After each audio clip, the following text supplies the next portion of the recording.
People, oh gosh, the cops are at my screen door, the one right here within arm's reach. I was in bed naked.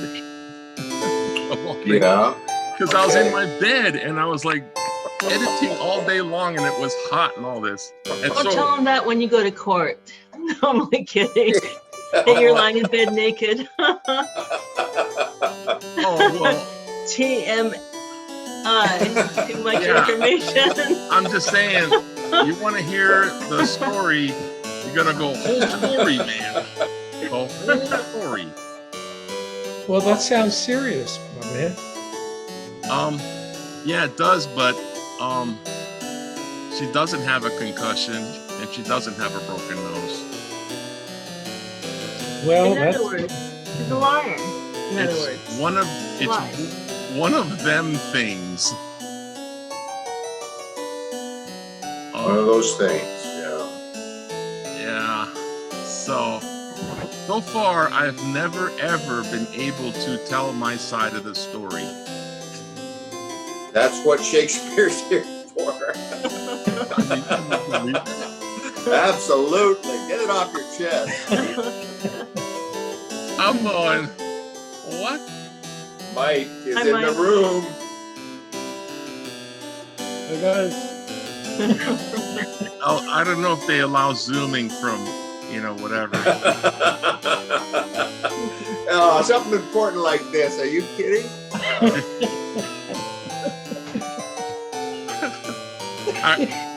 I lucked out. My brother's on the North Shore, and he knew this was going to happen. He knew. Let me Especially out when of you here. have to use your teeth, right? Use your teeth? Ow! If your hands are handcuffed behind your back, you gotta use your teeth to tie your shoes, don't you? I don't know. Yeah, it's been a long time. That's a Houdini thing. That's beyond me. Pretty Houdini-ish. So, did you have any interesting conversations with the other criminals? No, Mike. I didn't meet one. Did not meet one of them. I was in the back of a squad car, handcuffed. But you're by yourself, though? I mean, there was no like murders next to you, and they're like, "What are you in for, kid?" And you're like, by myself in the back seat. Hand me that smoke, kid. Strange days, for sure. So what are we waiting on here, man? Jim is in the room. Yeah, just Linda, right?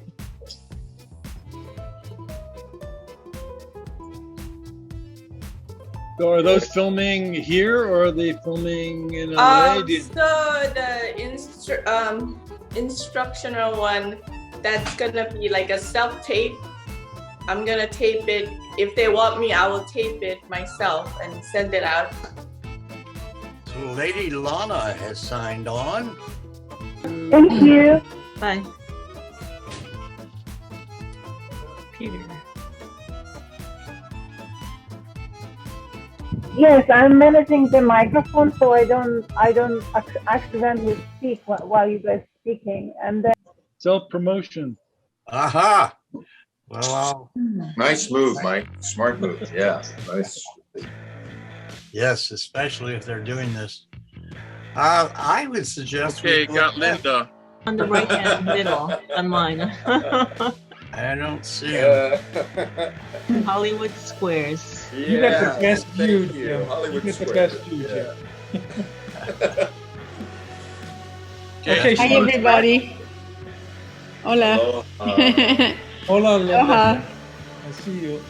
Wow, nice blue. I see you too. Yeah. Thank you. It's a screen for auditions, so one side is gray and the other side is blue. I brought the globe. Think about it. Here it is in the back. There it is. I've got I've got the real globe right in back here. Ta-da, ta-da, ta-da.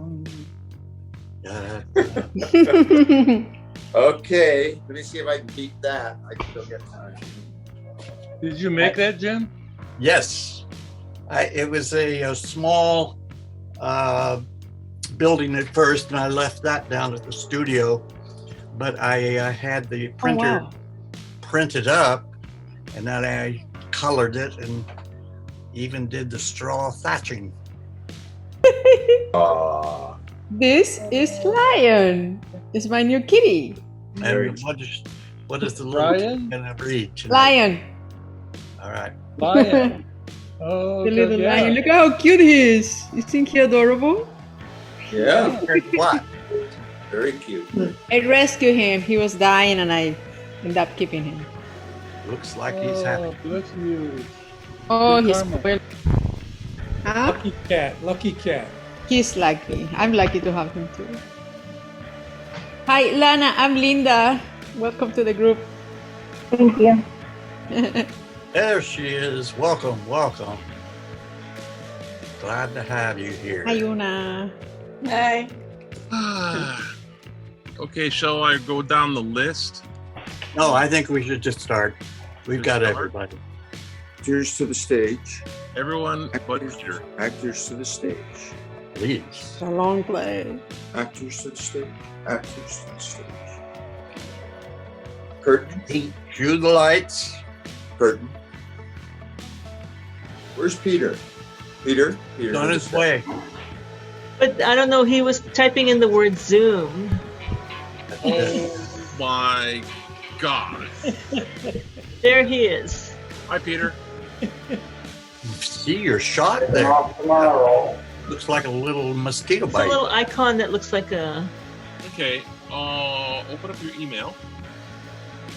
Oh, you can't do without the... Oh, come Oh, on. yeah, it's at the globe now. Oh, that's nice. That's what I'm I'm in the saying. neighborhood. I'm in the bad part. Or It He's looks in like the Stratford outside on of the Avon. globe. Is that Stratford He's on actually Avon? in Stratford. I knew it. I knew it. That's the house right there. I couldn't get Looks in. like Henley Street, yeah? It says Normandy. And here's Peter. Yay, bye. What is Oh. Peter? What He's is- right here. Ta-da! There. Oh, there he is. Peter. Yay! All right. Screenshot. Man, I've lost Oh, my head here. mosquito. Who's gonna do what to whom? Naughty things. I think maybe, Mike, could you introduce scene, act scene, that kind of thing? And Peter, let's see your whole face. Peter, we only see the Troilus. top of your head. Nice curl, Peter. Peter, we only see the top of your head from the eyes up. I mean, we see the bottom part of your face too. Tilt the screen forward. Tilt the screen so we can see your whole face. Top of the screen towards you a little bit. The whole thing tilted. Yeah, like We're you're talking supposed to you, up. Peter. Peter, can you hear? Still on mute, I Can think. you hear? Okay, looks much better, Peter. Yeah. No, A he needs little to bit better, not tilt your much camera a little bit. Well, now we see it to here. Before it was here, now it's here. Could you go a little bit down? A little bit more. Oh, I'm on a different.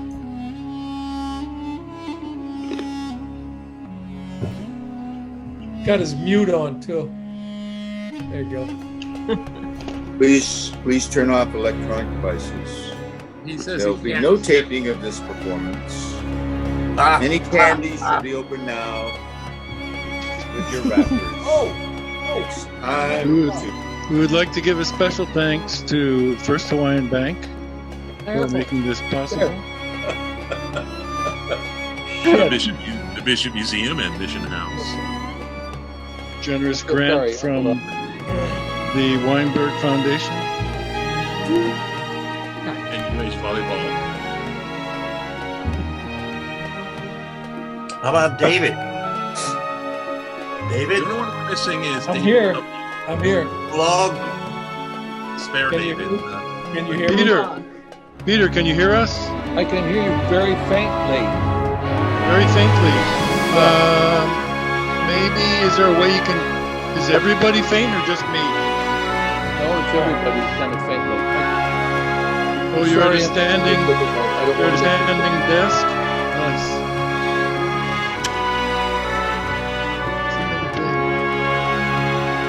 You need a stool, don't you? Standing desk, and I'm gonna sit down. Let's start. Let's go. It's not getting any Okay. Okay. over here in Woodland Hills. I'd like. Okay, get us going. Get us going. Mr. David. Okay, I'll do the prologue. We don't need an announcement. I'm going to start in 3, 2, 1. In Troy, there lies the scene. From Isles of Greece, the princes Orgulus, their high blood chafed, have to the port of Athens sent their ships, fraught with the ministers and instruments of cruel war. 60 and 9, that wore their crownets regal from the Athenian bay, put forth toward Phrygia, and their vow is made to ransack Troy, within whose strong immures the ravished Helen, Menelaus' queen, with wanton Paris sleeps. That's the quarrel. To Tenedos they come. The deep drawing barks do there disgorge their warlike frottage. Now on Dardan plains, the fresh and yet unbruised Greeks do pitch their brave pavilions.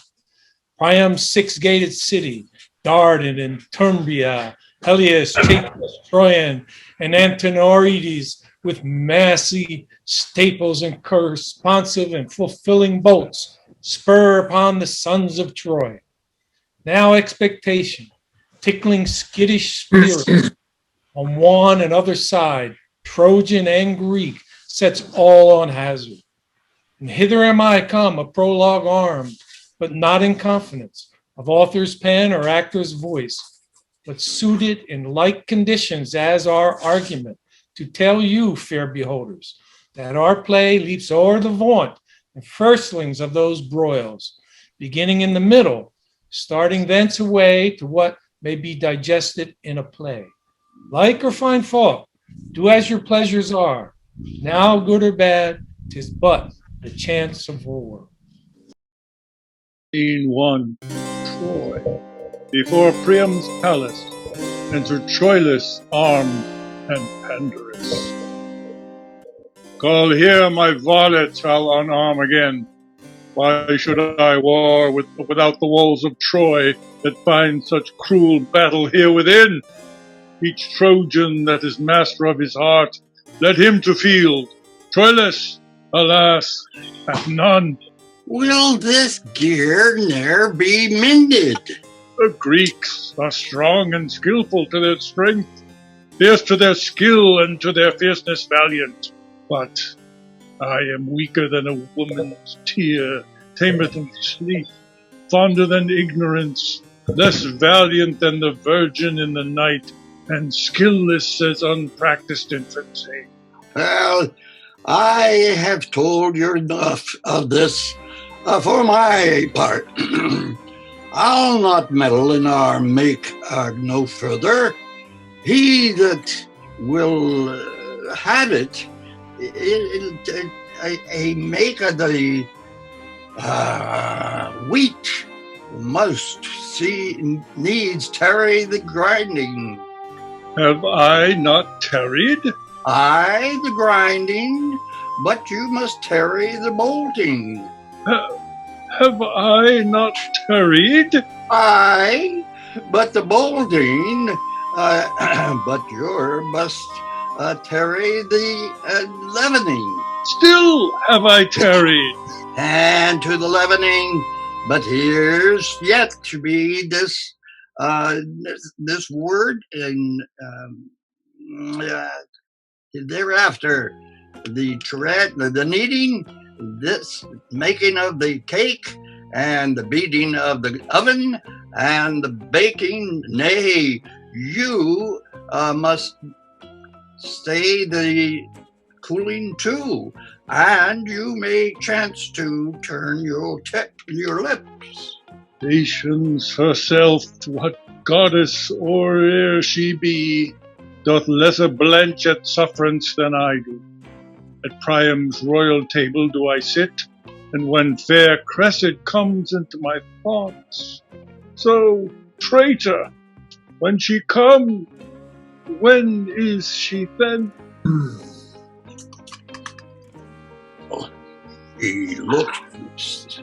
She looked yesternight fairer than ever I saw her look, or any woman. I was about to tell you, when my heart, as wedged with a sigh, would rive in twain, lest Hector or my father should perceive me. I have, as when the sun doth light a storm, buried this sigh in wrinkle of a smile. But sorrow, that is couched in seeming gladness, is like that mirth fate turns to sudden sadness. Her hair were not somewhat darker than Helen's, well, go to.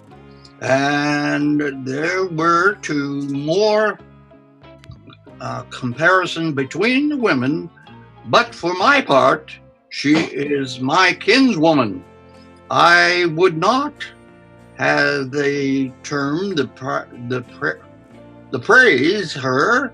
I would someone had heard her talk yesterday, as I did, and it will not dispraise your master Cassandra's wit, but... Oh, Pandarus, I tell thee, Pandarus, when I do tell thee, there my hopes lie drowned.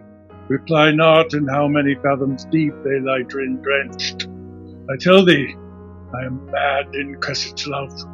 Thou answerest, she is fair, pourest in and the open ulcer of my heart, her eyes, her hair, her cheek, her gait, her voice, handless in thy discourse.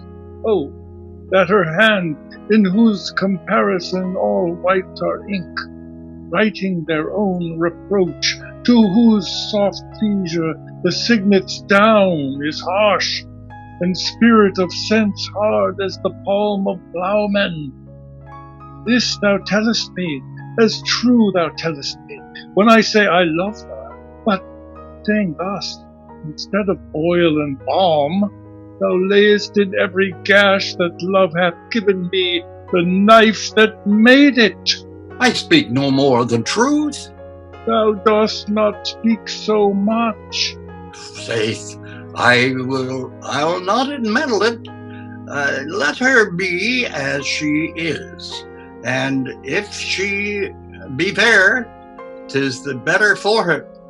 And she be not, well, she has the means to her own hands. Good Pandarus, how now, Pandarus? Well, I have had my labor in the travail, and ill thought on of her, and ill thought on of your going to between and between, but small thanks for my labor. What, thou angry, Pandarus?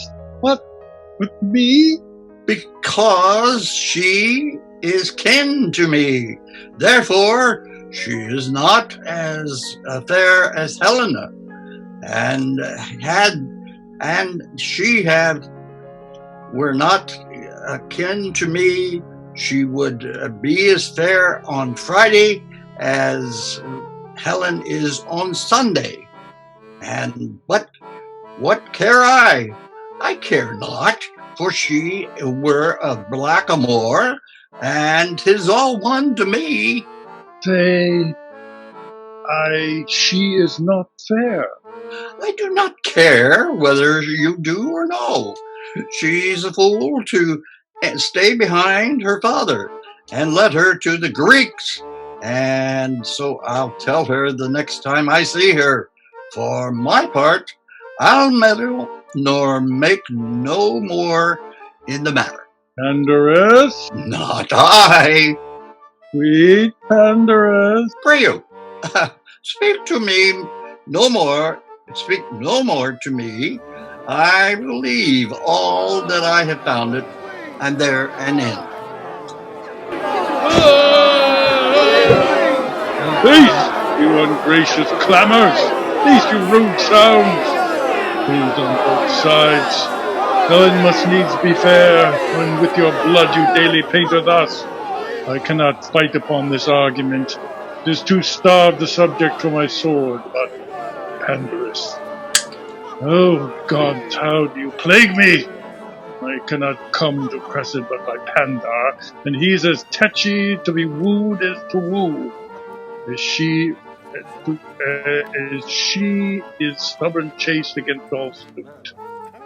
Tell me, Apollo, for thy Daphne's love, but Cressida, what Pandar and what we?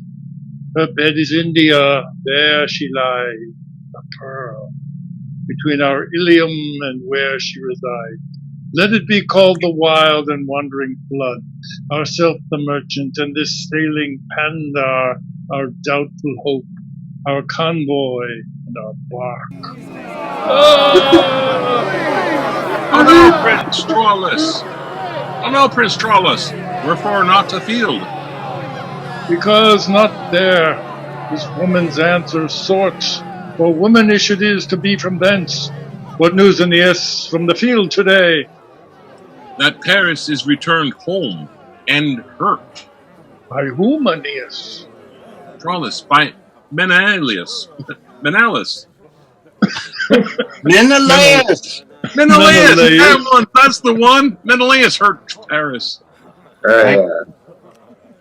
Let Paris bleed, 'tis but a scar to scorn. Paris is gored with Menelaus' horn. What good sport is out of town today? Better at home? If would I might were May, but to the sport abroad, are you bound thither? In all swift haste. Come, go we then together. Come, we go. Scene 2, the same, a street. Enter Cressida and Alexander. Who were those went by? Queen Hecuba and Helen. Yeah. And whither go they? Up to the eastern tower, whose height commands as subject all the vale, to see the battle. Hector, whose patience is, as of virtue, fixed today, was moved. His chid Andromache had struck his armorer, and, like as there was husbandry in war, before the sun rose, he was harnessed light, and to the field goes he, where every flower did, as a prophet, weep what it foresaw in Hector's wrath. What was his cause of anger? The noise goes this. There is among the Greeks a lord of Trojan blood, nephew to Hector. They call him Ajax. Good, and what of him? They say he is a very man, per se, and stands alone.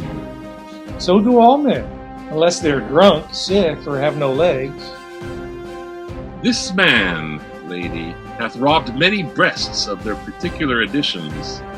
He is as valiant as the lion, churlish as the bear, slow as the elephant, a man into whom nature hath so crowded humors that his valor is crushed into folly, his folly sauced with discretion. There is no man hath of virtue that he hath not a glimpse of, nor any man an attaint but he carries some stain of it. He is melancholy without cause, and merry against the air. He hath the joints of everything, but everything so out of joint that he is as gouty Briareus, many hands and no use, or purblind Argus, all eyes and no sight. But how should this man that makes me smile make Hector angry? They say he yesterday copped Hector in the battle and struck him down. The disdain and shame whereof hath ever since kept Hector fasting and waking. Who comes here? Madam, your uncle, Pandarus. Hector, Pandarus. My name is Pandarus. Thank you. Pandarus. Sorry, if you back up. Pandarus, that is. Now, Hector is a gallant man. As may be in the world, lady. What's that? What's that? Okay. Good morrow, Uncle Pandarus. Good morrow, Cousin Cressida. What do you think? What do you talk of? Good morrow, Alexander. How do you, cousin? When were you at Ilium? This morning, Uncle. And what were you talking about when I came? Was Hector armed and gone ere you came to Ilium? Helen was not up, was she? Hector was gone, but Helen was not up. Even to Hector was stirring early. That we were talking of, and of his anger. Ooh, was he angry? So he says here. Oh, well, true, he was so. I know the cause too, and he'll lay about him today. I can tell them from that, and there's Troilus will not come far behind him. Yet let him talk heed of Troilus. I can tell that too. What? Is he angry too? Who? Troilus? Well, Troilus is the better man of the two. Oh, Jupiter, there is no comparison. What?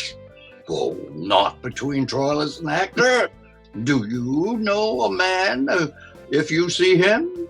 Aye, if I ever saw him before, I knew him. Well, I say Troilus is Troilus. Then you say as I say, for I am sure he's not Hector. No, Hector is not Troilus in some degrees. It's just to each of them. He is himself.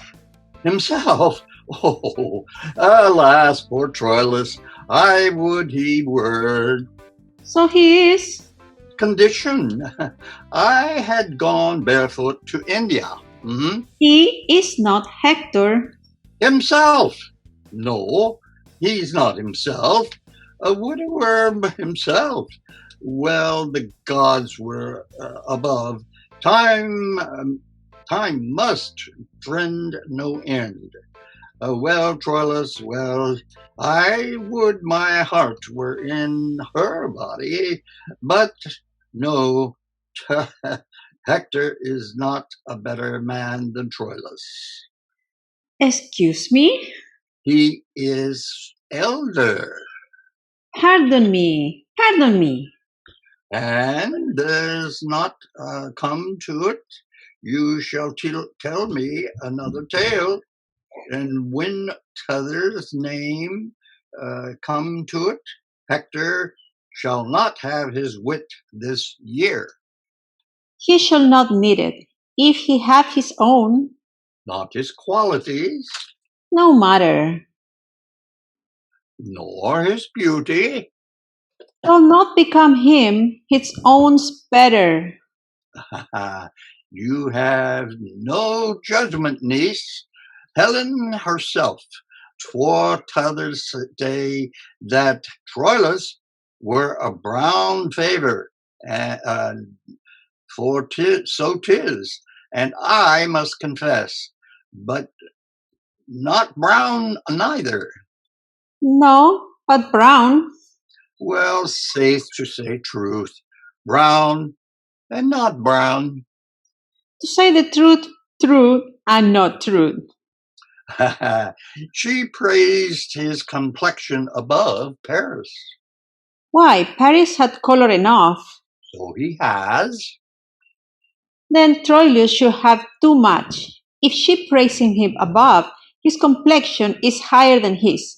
He having color enough, and the other higher, is too flaming a praise for a good complexion. I had as lief Helen's gold tongue had commended Troilus for a copper nose. Well, I swear to you, I think Helen loves him better than Paris. Then she's a merry Greek indeed. Nay, I am sure that she does. She came into him the other day and into the compost window. And you know, he has not yet passed 3 or 4 hairs on his chin. Indeed, a tapster's arithmetic may soon bring his particulars therein to a total. Well, he has been very young, and yet will he, within the 3 pound, lift as much as his brother Hector? Is he so young a man and so old a lifter? Oh, but to prove to you, then Helen loves him. She came and put her white hand on his cloven chin. Juno, have mercy. How come it cloven? Well, you know, it's dimpled. I think his smiling becomes him better than any man in Perigea. Perigea. Ah. Oh, he smiles valiantly. Does he not? Oh, yes, and were a clouded autumn. Why, go to then. But to prove to you that Helen loves Troilus. Troilus will stand to the proof, if you will prove it so. Troilus? Why, he esteems her no more than I esteem an addled egg. If you love an adult egg as well as you love an idle head, you will eat chickens in the shell. I cannot choose but laugh to think how she tickled his chin. Indeed, she has a marvelous white hand, and I must needs confess. Without the rack. And she takes upon her to spy white hair on his chin. Alas, poor chin, many a wart is richer. But there was such laughing, and Queen Hecuba laughed also, and that her eyes ran o'er. With millstones. Huh? Millstones? And what was all this laughing? But there was... And Hector laughed also. But there was more temperate fire under the pot of her eyes. Did her eyes run over too? And Hector laughed. That was all that's laughing? Mary, as the white hair that Helen spied on Troilus's chin. And it had been a green hair, I should have been laughed too. They laughed not so much as at the chair as at his pretty answer. What was his answer? Well, quoth she, here's but 1 and 50 hairs on your chin, and one of them is white. This is her question. And that's true. Make no question of that. 1 and 50 hairs, quoth he, and 1 white. And that white hair is my father. And all the rest are his sons. Jupiter, quoth she, which of those hairs is Paris, my husband? And the forked one, quoth he, pluck it out and give it to him. Ah, but there is such laughing, and Helen so blushed, and Paris so chafed, and all the rest is laughed, and that is past. So let it now, for it has been while going by. Well, cousin, I told you a thing yesterday, and think on it. So I do. Well, I'll be sweared 'tis true. He will weep you, and 'twere a woman born in April. And I will spring up in his tears, and wear a nettle against May. Ah. Hark! They are coming from the fields, and shall we stand up here and see them as they pass towards Ilium? Good niece, do, and sweet niece, Cressida. At your pleasure. Here. Now, there's an excellent young man, and here we may see most bravely. I'll tell you them all by their names as they pass by, but mark Troilus above the rest. Speak not so loud. Oh, well, that's Aeneas, and is not there a brave man? He's one of the flowers of Troy. I can tell you, but mark Troilus, you shall say anon. Who's that? That's Antenor, and he has a shrewd wit. I can tell you that he's a man good enough, and he's one of the soundest judgments in Troy. Whosoever is a proper man, a person, when comes Troilus, I'll show you Troilus anon, and you, if he see me, you will see him nod at me. Will he give you the nod? You shall see. If he do, the rich shall have more. That's Hector, and that, look you, that. Oh, there's a fellow. Go thy way, Hector. And here's a brave man, niece. Oh, a brave man. Yeah, okay. Is it not? It does a man a heart's good. But look you, what packs there are on the helmet. Look you yonder, do you see? Look you there, and there's no jesting. There's laying on, take it off, and who will, as they say, there be tracks, hacks. Beat those with swords?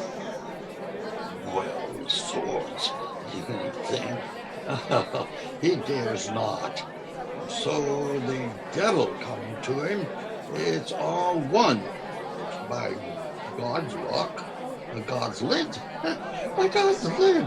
It does one's heart good. Yonder comes Paris. Look you yonder. Niece is not a gallant man too. It's not? Well, that's a brave now. Who said he came hurt from home today? He's not hurt. Why, this will do Helen's heart good now, huh? Well, would I go to see Troilus now? You shall see Troilus anon. Who's that? That's Helenus, and I marvel where Troilus is.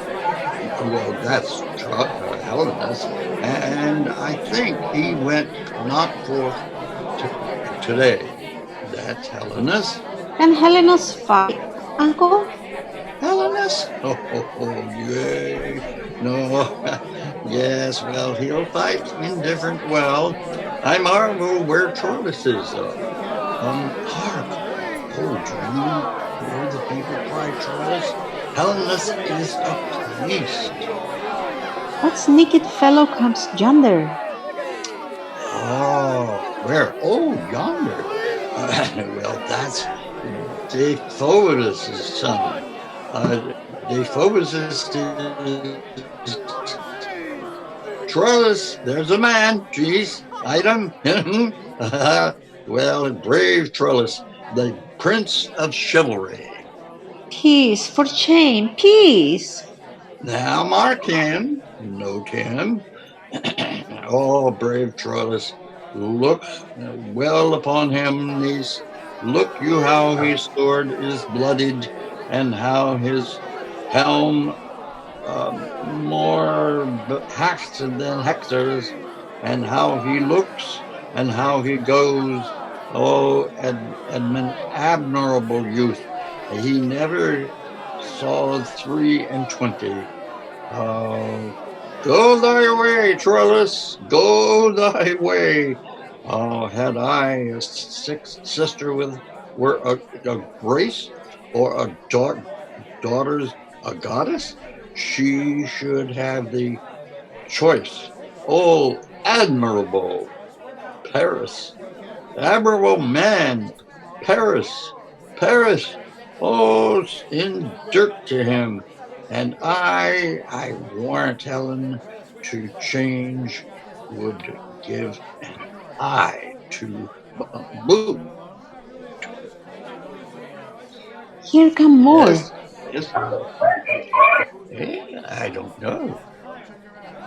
Asses, fools, dolts, chaff and bran,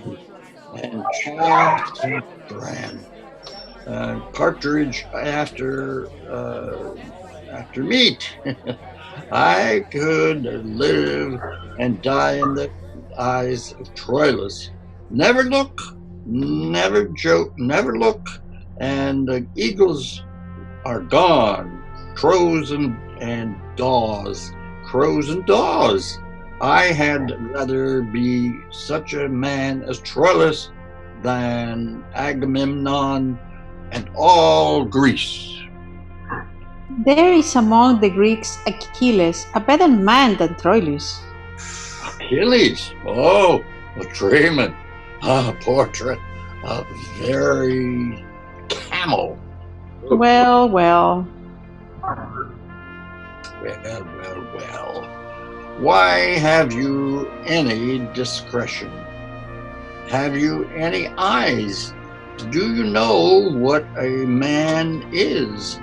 Is not birth, beauty, and good shape, discourse, and manhood, and learning, gentlemen, great gentleness, and virtue, youth, liberality, and such like the spice and salt that season a man.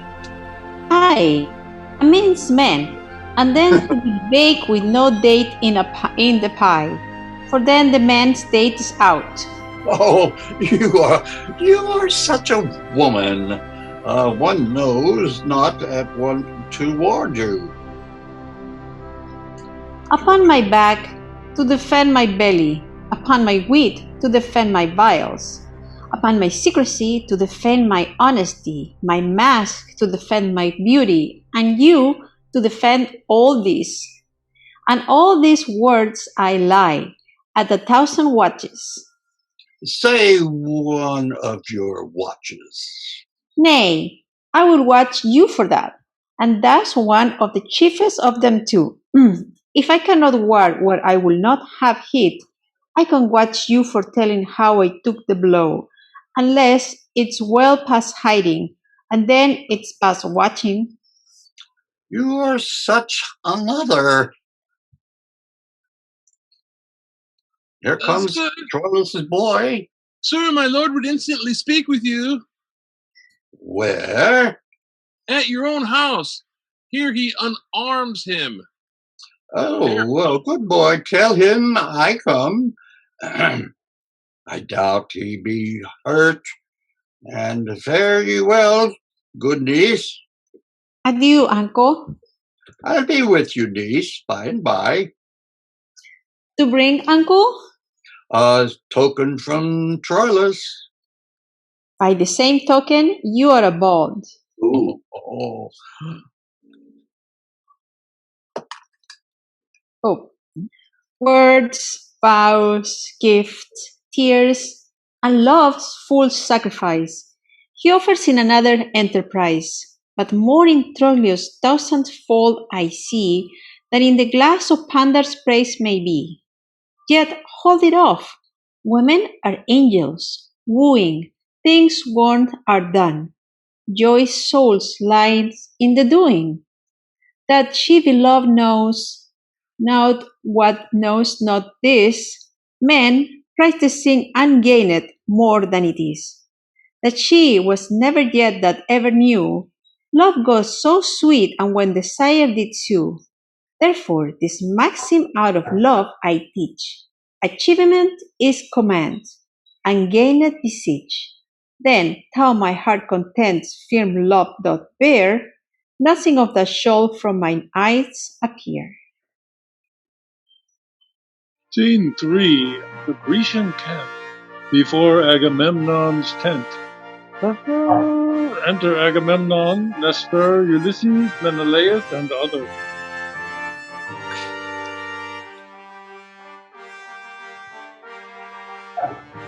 Is Agamemnon in the house? Yo. Sorry, I was on mute. Okay, here we go. Princes, what grief hath set jaundice on your cheeks? The ample proposition that hope makes in all designs begun on earth below fails in the promise of largeness. Checks and disasters grow in the veins of actions highest reared as knots by the conflux of meeting sap, affect the sound pine and divert his grain tortive and errant from his course of growth. Nor, princes, is it matter new to us that we come short of our suppose so far, that after 7 years' siege yet Troy walls stand. Sith every action that hath gone before, whereof we have record, trial did draw, bias in tort, not answering the aim, an unbodied figure of the thought that gave it surmise shape. Why then, you princes, do you with cheeks abashed behold our works, and call them shames, which are indeed not else but the protractive trials of great Jove, to find persistive constancy in men? The fineness of which metal is not found in fortune's love, for then the bold and coward, the wise and fool, the artist and unread, the hard and soft, seem all affined and kin. But in the wind and tempest of her frown, distinction, with a broad and powerful fan, puffing at all, winnows the light away. What hath mass or matter by itself lies rich in virtue and unmingled. With due observance of thy godlike seat, great Agamemnon, Nestor shall apply thy latest words. In the reproof of chance lies the true proof of man. The sea being smooth, how many shallow babble boats dare sail upon her patient breast, making their way with those of nobler bulk.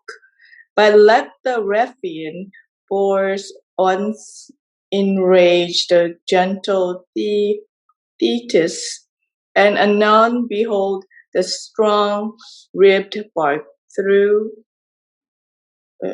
liquid mountains cut, bounding between the two moist elements like Perseus' horse, where's there the saucy boat, whose weak untimbered sides but even now co-rival greatness, either to harbor fled or made a toast for Neptune.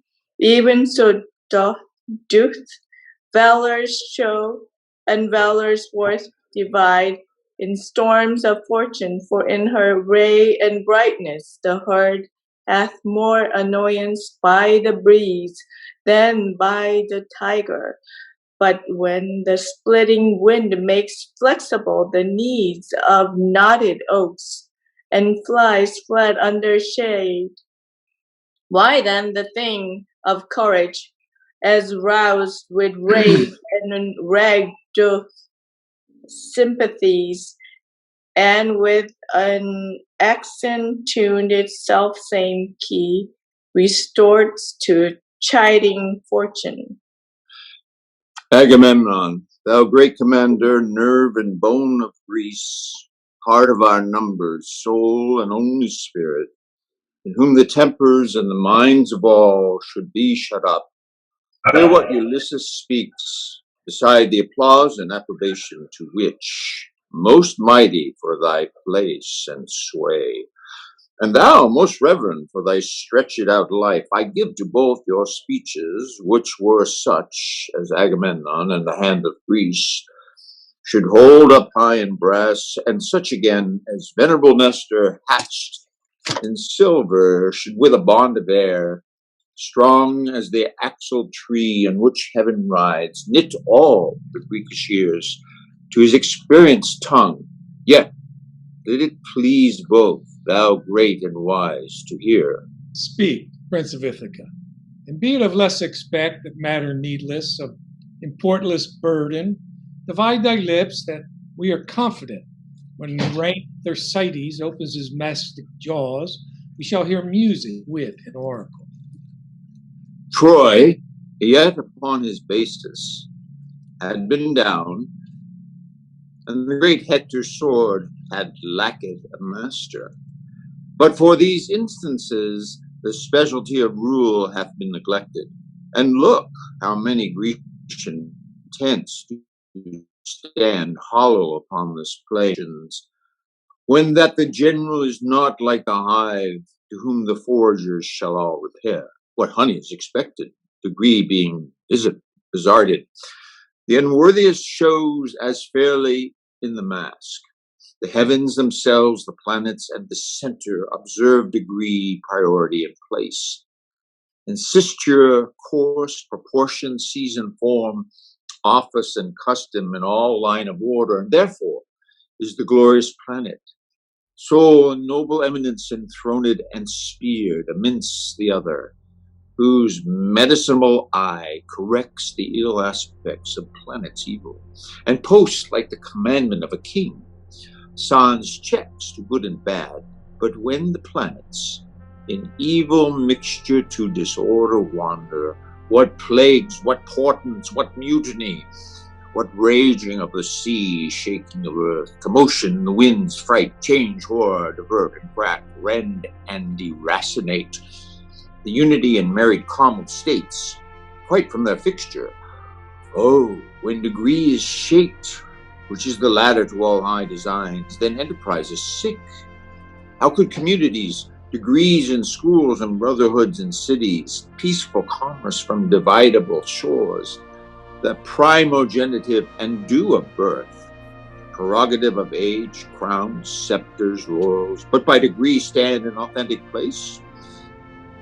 Take but degree away, untune that string, and hark, what discord follows, each thing meets. In mere Pugan and sea, the bounded waters lift their bosom higher than the shores and make a sop of all this solid globe. Strength should be lord of imbecility, and the rude son should strike his father dead. Force should be right, or rather right and wrong, between whose endless jar justice resides, should lose their names, and so should justice too. Then everything includes itself in power, power into will into appetite, and appetite and universal wolf, so doubly seconded with will and power, must make perforce an universal prey, and last eat up himself. Great Agamemnon, this chaos, when degree is suffocate, follows the choking, and the neglection of degree it is that by a pace goes backward with a purpose that hath to climb the general's disdained, by him one step below, he by the next by him beneath. So every step exampled by the first pace that is sick of his superior grows to an envious fever of pale and bloodless emulation. And 'tis this fever that keeps Troy on foot, not her own sinews. To end a tale of length, Troy in our weakness stands, not in her strength. Most wisely hath Julius here discovered the fever whereof all our power is sick. Nature of the sickness found, Ulysses. What is the remedy? The great Achilles, whom opinion crowns, the sinew and the forehead of our host, having his ear full of his airy fame, grows dainty of his worth, and in his tent lies mocking our designs. With him, Patroclus, upon a lazy bed the livelong day, breaks a scurril jest, and with ridiculous and awkward action, which slanderer his imitation calls, he pageants us. Sometime great Agamemnon, thy topless deputation he puts on, and like a strutting player whose conceit lies in his hamstring, and doth think it rich to hear the wooden dialogue and sound twixt his stretched footing and the scaffoldage, such to be pitied and o'er-rested seeming, he acts thy greatness in, and when he speaks, 'tis like a chime amending with terms unsquared, which from the tongue of roaring Typhon dropped, which seem hyperboles. At this fusty stuff, the large Achilles of his pressed bed lolling from his deep chest laughs out a loud applause, cries, "Excellent! 'Tis Agamemnon just. Now, play me, Nestor, him, and stroke thy beard, and he being dressed to some orations, that's done as near as the extremest ends of parallels as like a Vulcan and his wife. Yet God Achilles still cries, excellent. 'Tis Nestor right. Now, plays him me. Patroclus, arming to answer in a night's alarm, and then forsooth the faint defect of age must be the scene of mirth to cough and spit, and with a palsy fumbling on his gorget, shake in and out the rivet, and on this sport Sir Valor dies, cries, "Oh, enough, Patroclus! Oh, give me ribs of steel, I shall split all in pleasure of my spleen." And in this fashion, all our abilities, gifts, nature, shapes, several and general of grace exact, achievements, plots, orders, preventions, excitement to the field or speech for truth, success or loss, what is or is not, serves as stuff for these two to make paradoxes.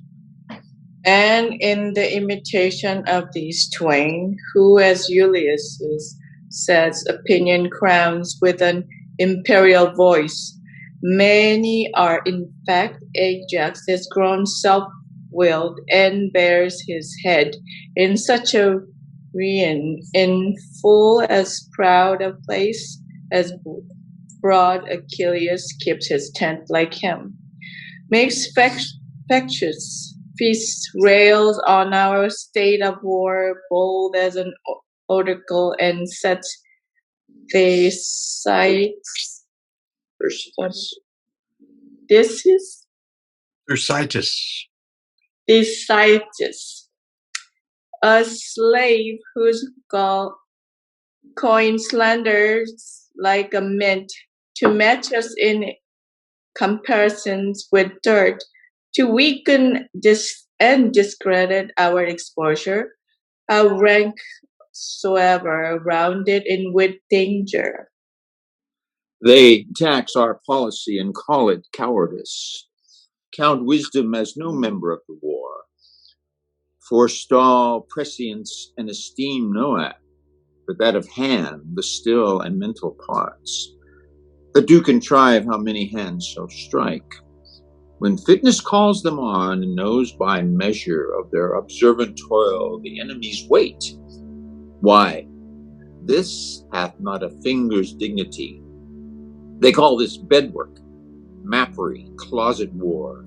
so that the ram that batters down the wall, for the great swing and rudeness of his poise, they placed before his hand that made the engine, or those that with the finesse of their souls by reason guide his execution.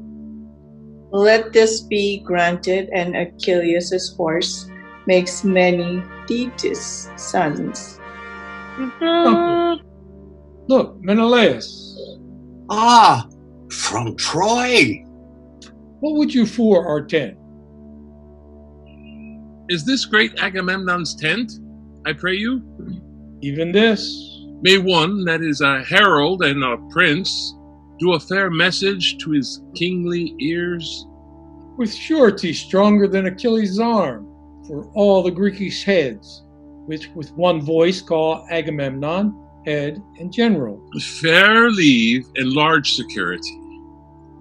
How may a stranger to those most imperial looks know them from eyes of other mortals? How?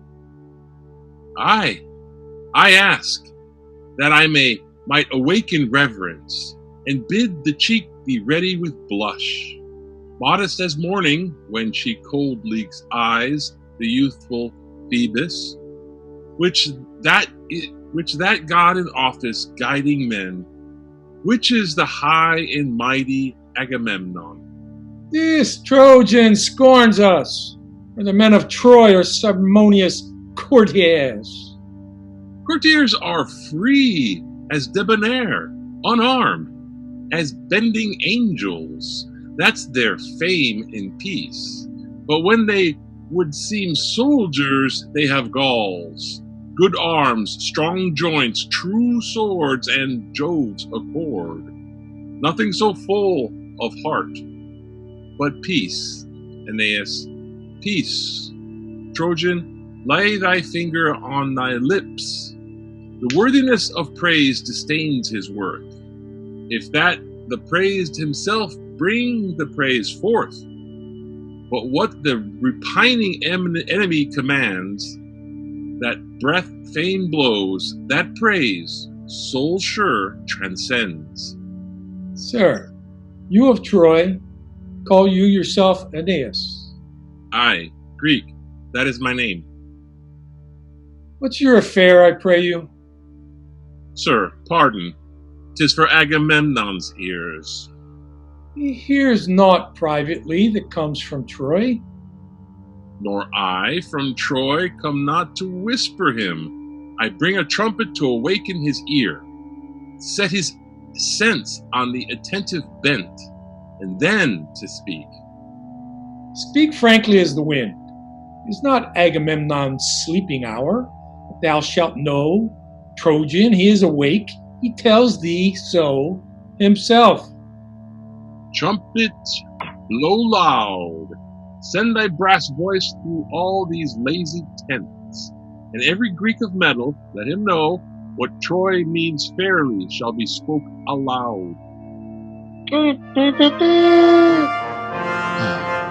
We have, great Agamemnon, here in Troy a prince called Hector. Priam is his father, who, in this dull and long-continued truce, is rusty grown. He bade me to take a trumpet, and to this purpose speak. Kings, princes, lords, if there be one among the fairest of Greece that holds his honor higher than his ease, that seeks his praise more than he fears his peril, that knows his valor and knows not his fear, that loves his mistress more than in confession, with truant vows to her own lips he loves, and dare avow her beauty and her worth in other arms than hers, to him this challenge. Hector, in view of Trojans and of Greeks, shall make it good, or do his best to do it. He hath a lady, wiser, fairer, truer than ever Greek did compass in his arms, and will tomorrow with his trumpet call, midway between your tents and walls of Troy, to rouse a Grecian that is true in love. If any come, Hector shall honor him. If none, he'll say in Troy when he retires, Grecian dames are sunburnt and not worth the splinter of a lance, even so much. This shall be told our lovers, Lord Aeneas. If none of them have soul in such a kind, we left them all at home. We are soldiers. May that soldier a mere recreant prove that means not, hath not, or is not in love. If then one is, or hath, or means to be, that one meets Hector. None else, I am he. Tell him of Nestor, one that was a man when Hector's grandsire sucked.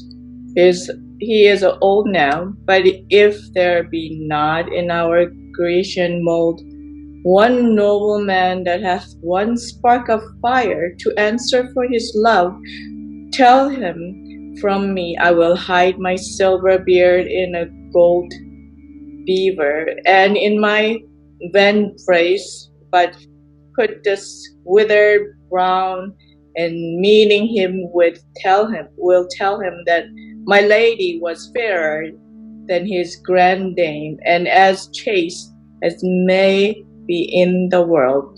His youth in flood I will prove this true with my 3 drops of blood.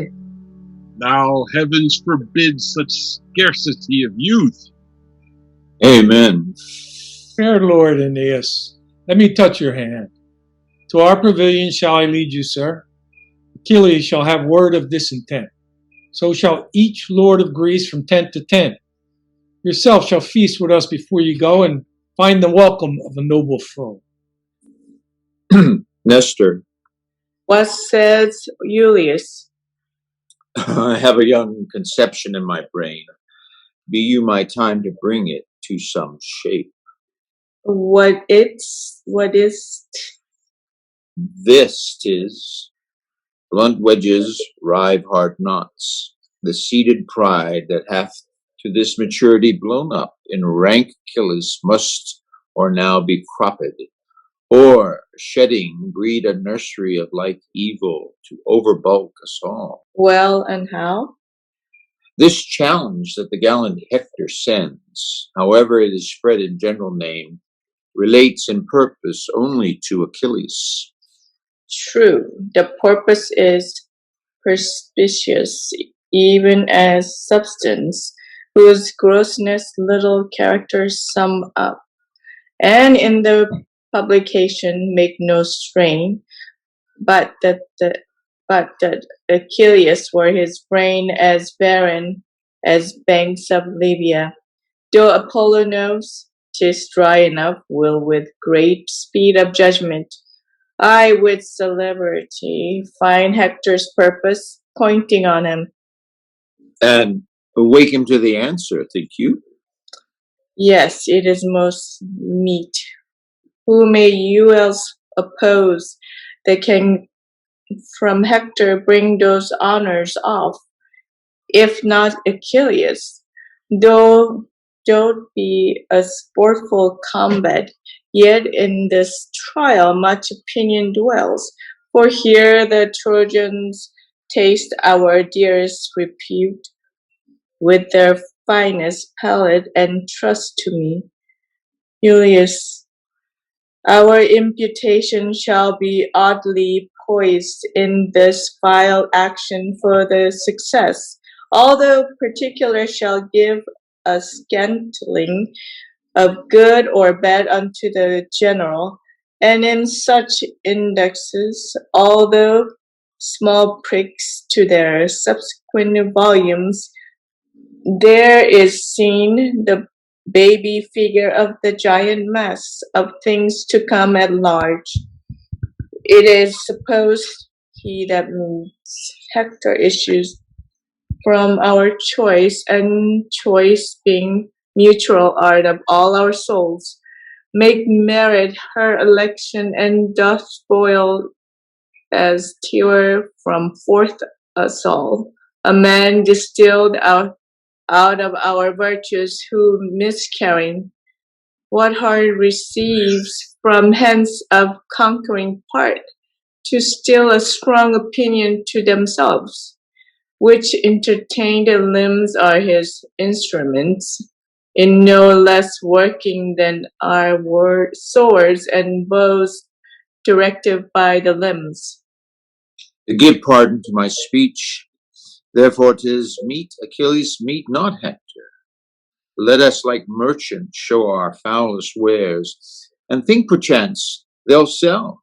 If not, the luster of the better yet to show shall show the better. Do not consent that ever Hector and Achilles meet. For both our honor and our shame in this are dogged with two strange followers. I see them not with my old eyes. What are they? What glory our Achilles shares from Hector. Were he not proud, we all should share with him. But he already is too insolent. And we were better parched in Afric's sun than in the pride and salt scorn of his eyes. Should he escape Hector fair if he were foiled? Why then, we did our main opinion crush and taint of our best man. No, make a lottery. And by device, let blockish Ajax draw, the sort to fight with Hector among ourselves. Give him allowance for the better man, for that will physic the great Myrmidon, who broils in loud applause, and make him fall, his crest that prouder than blue iris bends. If the dull, brainless Ajax comes safe off, we'll dress him up in voices, if he fails. Yet go we under our opinion still, that we have better men. But hit or miss, our project's life this shape of sense assumes. Ajax employed plucks down Achilles' plume. Ulysses, now I begin to relish thy advice, and I will give a taste thereof forthwith to Agamemnon. Go we to him straight. Two courts shall tame each other, pride alone must tear the mastiffs on as tear their bone. Act 2, Scene 1. The part of the Greek. Previous scene, I would hate to have to direct that. Can you imagine? 6 people on stage and 1 or 2 are talking. Yeah. Off my list. Okay. Okay. Good point. Yeah. You Ajax? could always have people polishing their armor as stage business. Yes. Yeah. Or biting their fingernails, or you could have a lot of things. Right. Looking at themselves in the mirror and It looking could be their reacting. Reacting. I would cut that so fast and make your hair spin. For eating. All right, here's Thucydides and his nonsense. By the way, Richard, this is the wonderful scene that we did at Barnes & Noble years ago. See if you recognize it. All right, thank you. I will. I'll think about it. Isn't it pronounced Thucydides? Well, I have a recording of it on the Archangel label, and it does say Thucydides. Oh, you've been doing it wrong all these years. Yeah, I remember when I first started, using it, that it was recording. It was different. Well, he can tape it out, so what the hey. All right, hit me. Act 2, Scene 1. Part of the Grecian camp. Enter Ajax and Thersites. Thersites! Agamemnon, how if he had oils full all word generally. Thersites! All these boils did run, and say so did not the general run them? And we're not at blotchy chlor. Dog! Then now comes some matter from him. I see none now. Thou bitch wolf's son, canst thou not hear? Feel then. No, no. The plague of Greece upon thee, thou mongrel beef-witted lord. Speak then, thou wine-wettest leaven. Speak, I will beat thee into handsomeness. I shall rail again then unto wit and holiness. Oh, but I think thy horse will sooner con an oration than thou learn a prayer without a book. Thou cannot strike, that canst thou, a red murrain of thy jade's tricks.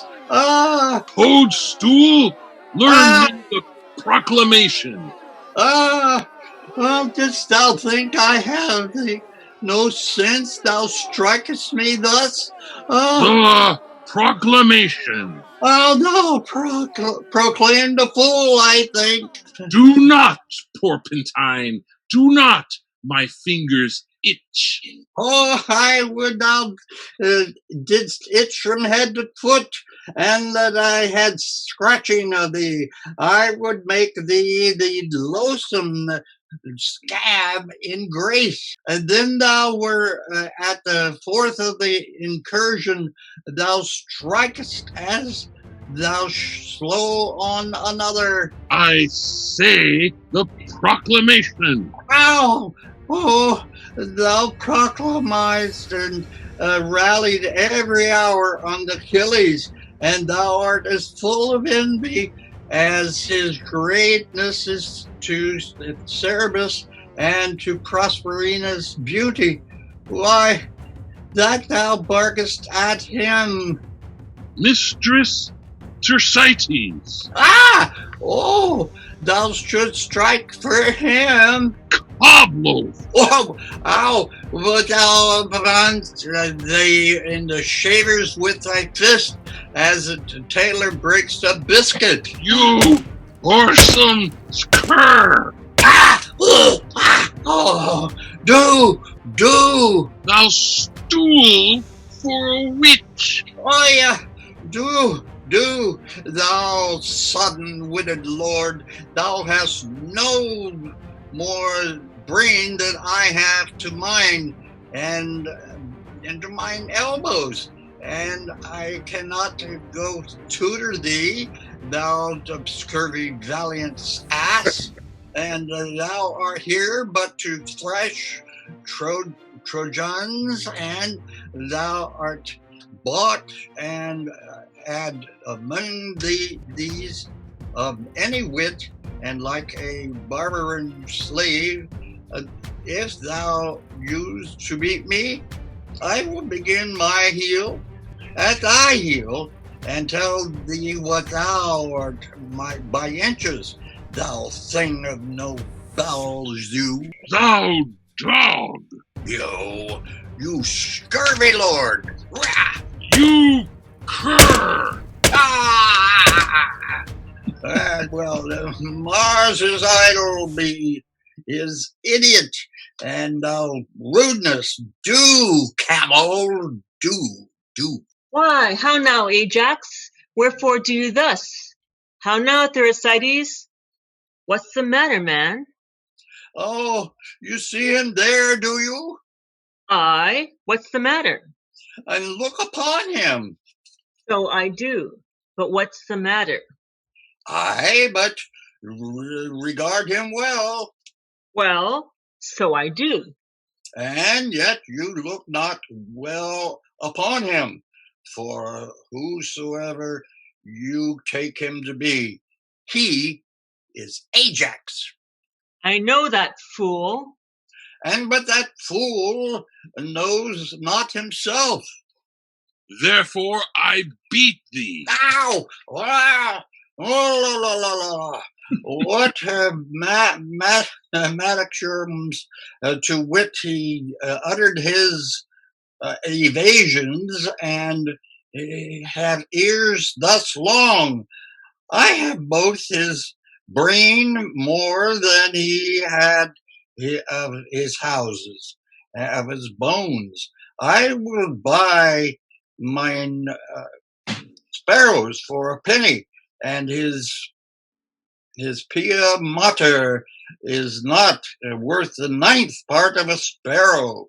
This Lord Achilles, alas, who wears his wit in his belly and his guts in his head. I tell you what I say of him. What? Well, I say this Ajax. Well, Nay, good Ajax. I was not so much wit Nay, I must hold you. as will stop the eye of Helen's needle, and for whom he comes to fight. Peace, fool. I would have peace and quietness, but the fool will not be there, that he look you there. Oh, thou damned cur! Ow! Will you set your wit to a fool's? No, I warrant you, but a fool's wit, shame it. Good words, Thersites. What's the quarrel? I bade the vile owl go learn me the tenor of the proclamation, and he rails upon me. I stir thee not. Well, go to, go to. Ah, I serve here voluntary. Your last surfers was sufferance. 'Twas not voluntary. No man is beaten voluntary. Ajax was here the voluntary, and you as under an impress. Well, e'en so, a great deal of your wit, too, lies in your sinews, or else there be liars. Hector shall have a great catch if he knocked out either of your brains. We're a good cracking of fusty nut with no kernel. What? With me too, Thersites?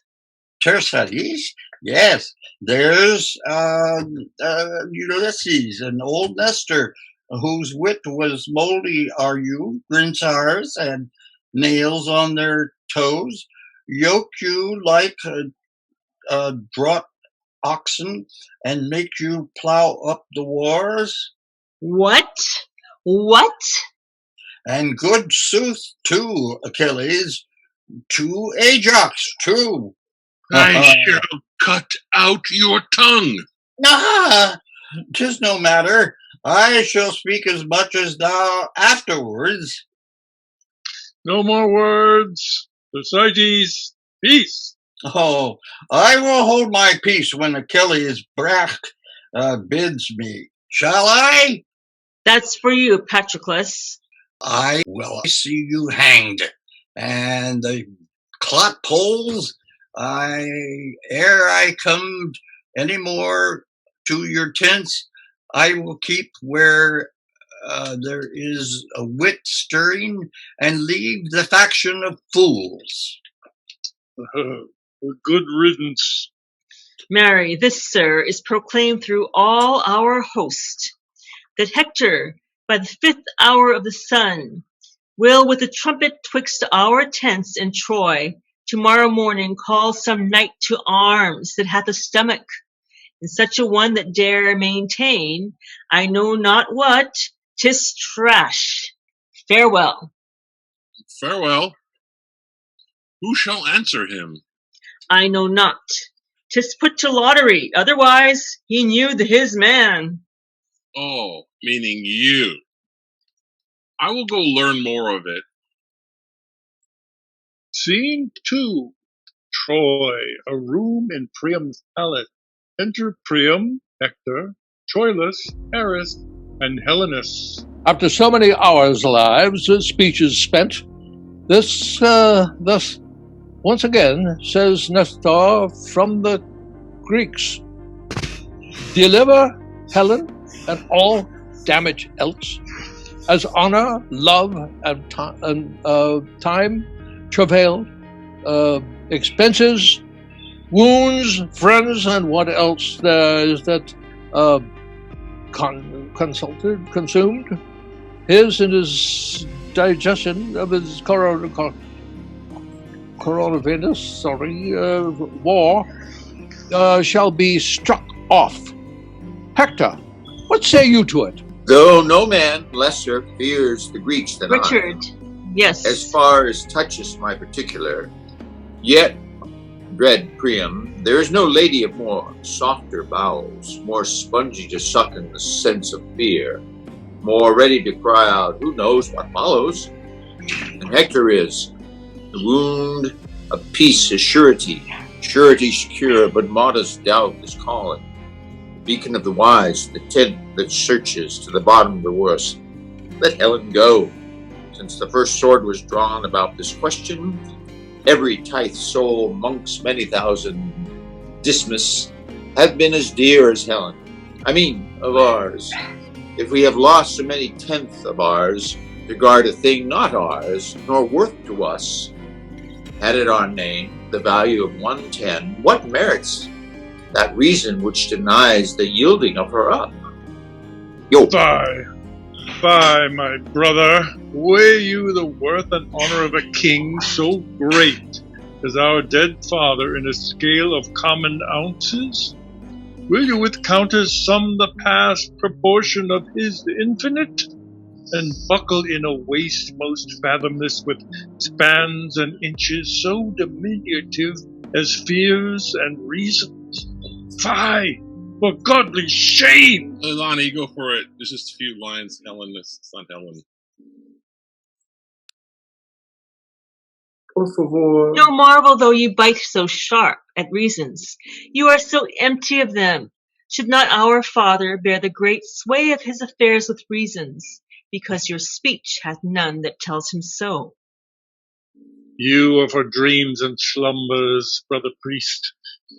You fur your gloves with reason. Here are your reasons. You know an enemy intends you harm. You know a sword employed is perilous, and reason flies the object of all harm. Who marvels then when Helenus beholds a Grecian and his sword?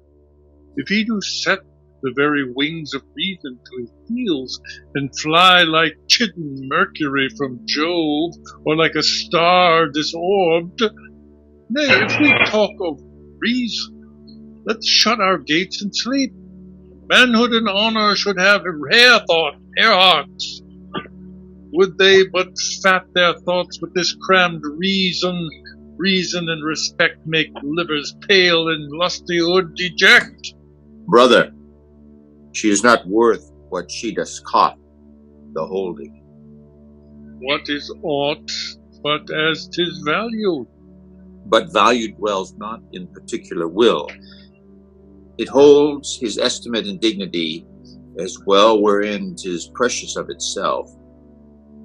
As in the prizer, 'tis mad idolatry to make the service greater than the god.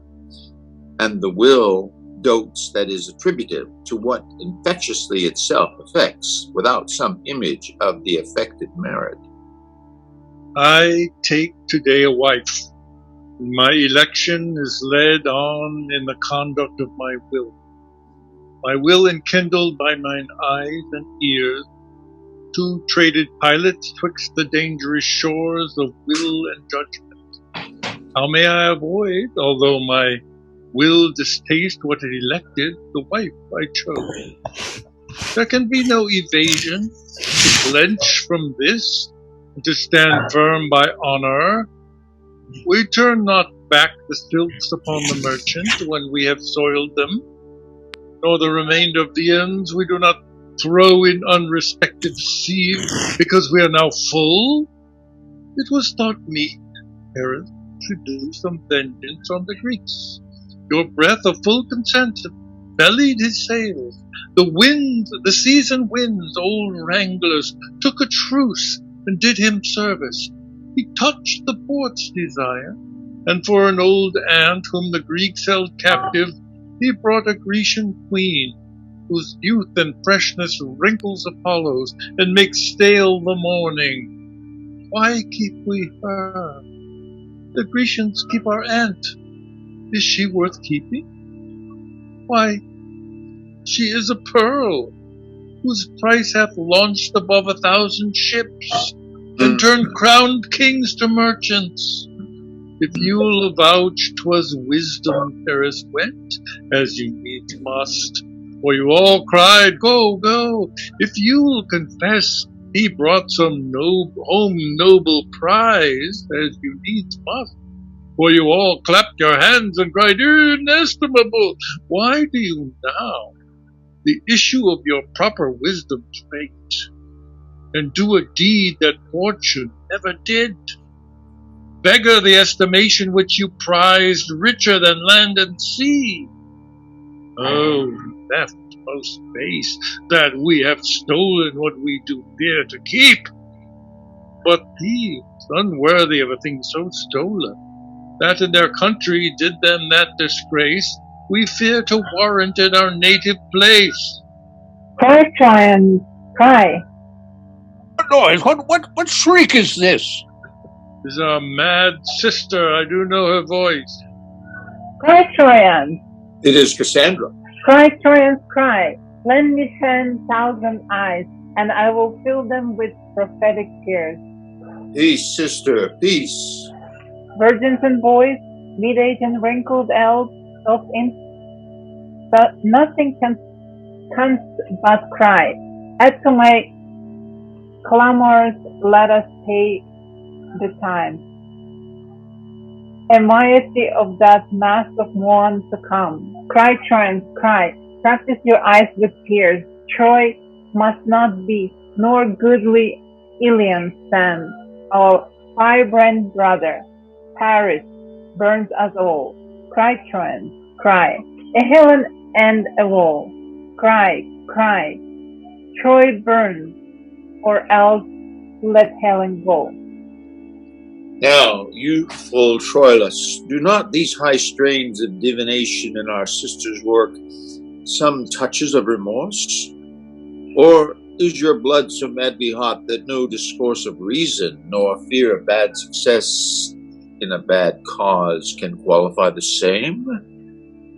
Why, brother Hector, we may not think the justness of each act such and no other than events doth form it, nor once deject the courage of our minds because Cassandra's mad, her brain's sick raptures cannot distaste the goodness of a quarrel which hath our several honors all engaged to make it gracious.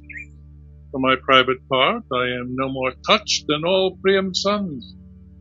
And Jove forbid there should be done amongst us such things as might offend the weakest spleen to fight for and maintain. O Paris! Else might the world convince of levity as well my undertakings as your counsels. But I attest the gods, your full consent gave wings to my propension, cut off all fears attending on so dire a project. For what, alas, can these my single arms? What propugnation is in one man's valor to stand the push and enmity of those this quarrel would excite? Yet I protest, were I alone to pass the difficulties, and had as ample power as I have will, Paris should never retract what he hath done, nor faint in the pursuit. Paris, you speak like one besotted of your sweet delights. You have the honey still, but those the gall. So to be valiant is no praise at all. There, I propose not merely to myself the pleasure such a beauty brings with it, but I would have the soil of her fair rape wiped off in an honorable keeping her. What treason were it to be to the ransacked queen, disgrace to your great worship and shame to me, now to deliver her possession up on terms of base compulsion. Can it be that so degenerate a strain as this should once set footing in your generous bosoms? There's not the meanest spirit on our party, without a heart to dare or sword to draw with Helen when Helen is defended, nor none so noble whose life were ill bestowed or death unfamed, where Helen is the subject. Then I say, well may we fight for her whom we know well the world's large spaces cannot parallel. Paris and Troilus, you have both said well. And on the cause in question now in hand, it glows but superficially, not much, unlike young men whom Aristotle thought unfit to hear moral philosophy. The reasons you allege do more conduce to the hot passion of distempered blood than to make up a free determination twixt right and wrong for pleasure and revenge. Have ears and more deaf than adders to the voice of any true decision. Nature craves all dues be rendered to their owners. Now, what nearer debt in all humanity than wife is not to the husband? If this law of nature be corrupted through affection, and that great minds of partial indulgence to their benumbed wills resist the same, there is a law in each well-ordered nation to curb those raging appetites that are most disobedient and refractory. If Helen then be wife to Sparta's king, as it is known she is, these moral laws of nature and of nations speak aloud to have her back returned. Thus to persist in doing wrong extenuates, not wrong, but makes it more heavy. Hector's opinion is this in way of truth, yet ne'ertheless, my sprightly brethren, I propone to you in resolution to keep Helen still, for 'tis a cause that hath no mean dependence upon our joint and several dignities. Why, there you touch the life of our design. Were it not glory that we more affected than the performance of our heaving spleens, I would not wish a drop of Trojan blood spent more in her defense. But, worthy Hector, Yes? she is a theme of honor and renown, a spur to valiant and magnanimous deeds, whose present courage may beat down our foes, and fame in time to come canonize us. For, I presume, brave Hector would not lose so rich advantage of her promised glory as smiles upon the forehead of his action for the wide world's revenue. I am yours, you valiant offspring of great Priamus. I have a roisting challenge sent amongst the dun and factious nobles of the Greeks. Will strike amazement to their drowsy spirits. I was advertised their great general slept, whilst emulation in the army crept. This, I presume, will wake him. Scene 3. The Grecian camp before Achilles' tent. Enter Thersites.